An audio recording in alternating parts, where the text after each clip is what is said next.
Good morning students. Today we will study about aggregate supply. In last video what we study about the aggregate demand, and in last video we study what is aggregate demand and its component, and then aggregate demand schedule and its diagrammatic presentation.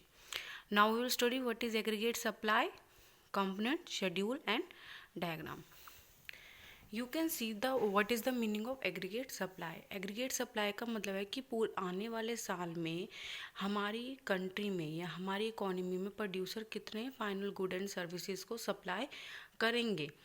ये हम plan करके चलते हैं, ये कभी actual नहीं होते। So it refers to the money value of final good and services that all producer are willing to supply.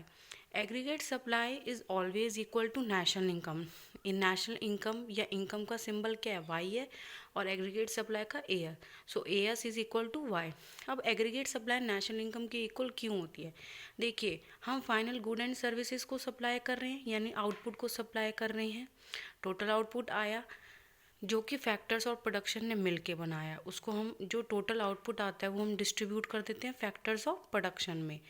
फिर उनको हम क्या देते हैं, rent, wages, interest and profit, जो कि क्या कहलाते हैं हमारे फैक्टर इनकम ऑफ डोमेस्टिक चाहे नेशनल लेवल, दोनों की कह लो आप। तो इस तरीके से जो आपका एग्रीगेट सप्लाई है वो किसके इक्वल हुआ, इनकम के इक्वल कहलाएगा।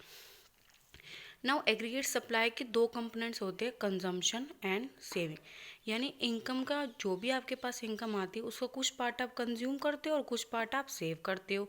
तो y is equal to C plus S या y is equal to A S is equal to C plus S.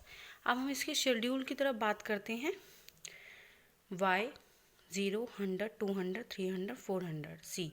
अब देखो, मैंने आपको पिछली वीडियो में बताया था कि जब इनकम हमारी ज़ीरो होती है तब भी हम कुछ ना कुछ कंज्यूम करते हैं, और वो कंजम्पशन कहाँ से करते हैं, हम अपनी पास सेविंग से करते हैं। तो जिसे हम क्या बोलते हैं, डिस सेविंग।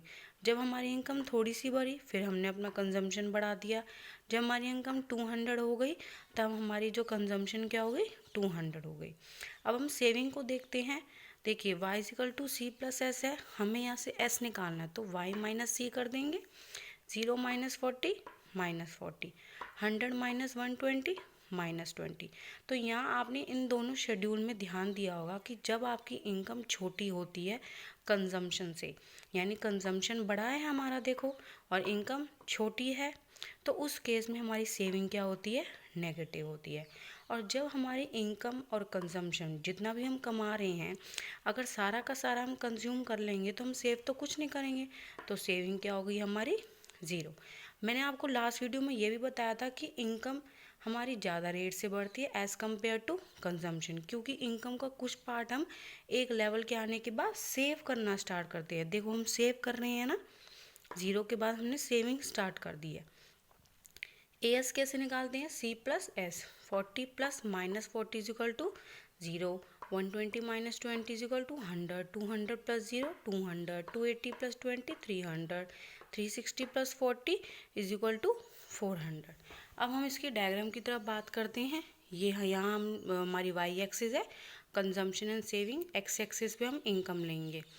अब देखिए, जो एग्रीगेट सप्लाई का कर्व है वो हमेशा बढ़ता ही जा रहा है, तो इसकी कर्व क्या होगी, ऊपर की तरफ जाती हुई, और कौन सा एंगल बनाएगी वो, 45 डिग्री का एंगल।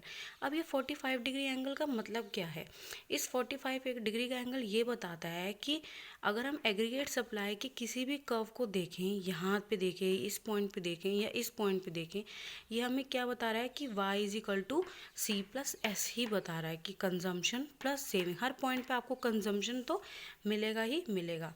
तो देखिए, ये 90 डिग्री होता है और उसका बाइसेक्ट कर दिया तो क्या बन गया हमारा 45 डिग्री।